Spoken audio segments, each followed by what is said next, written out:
पुण्यात पुन्हा एकदा मुसळधार पावसाला जे आहे ते सुरुवात झालेली पाहायला मिळते। गेल्या अर्ध्या तासापासून पुण्यातील अनेक भागात जोरदार पाऊस जो आहे तो सुरू झालेला आहे। मी सध्या शास्त्री रोडवरती आहे आणि इथं पावसाचा जोरदार सरी कोसळताना दिसतात। खरं तर पुण्याला आज येलो अलर्ट जो आहे तो हवामान विभागाकडून देण्यात आला होता आणि त्याच पार्श्वभूमीवर पुणे शहर असेल, पुणे ग्रामीण असेल आणि पुणे शहरातील अनेक उपनगरांमध्ये पुन्हा एकदा जोरदार पावसाला जे आहे ते सुरुवात झालेली पाहायला मिळते। खरं तर गेल्या 10 दिवसापासून मोठ्या प्रमाणात पावसाने विश्रांती घेतली होती, पण गेल्या 2 ते 3 दिवसापासून संध्याकाळच्या सुमारास रोज पुणे शहरासह उपनगरांमध्ये जोरदार पाऊस जो आहे तो बरसताना पाहायला मिळतो। आणि आता पुन्हा एकदा आज दिवसभर कडक ऊन जे आहे ते पुणे शहरात होतं आणि पुन्हा एकदा आता जोरदार पावसाला जे आहे ते सुरुवात झालेली पाहायला मिळते। पुढील 3 तास पुणे शहरावर ढगाळ वातावरण असेल आणि त्यामुळे शहरासह उपनगरांमध्ये आणि पुणे जिल्ह्याच्या ग्रामीण काही भागांमध्ये जोरदार पावसाचा अंदाज पुणे वेधशाळेकडून वर्तवण्यात आला आहे।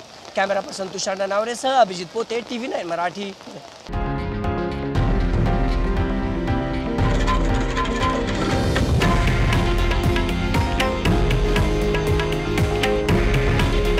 हे आहे देशातील नंबर 1 न्यूज नेटवर्क आणि आपण पाहत आहात TV9 मराठी। काळजी तुमची, हित महाराष्ट्राचं।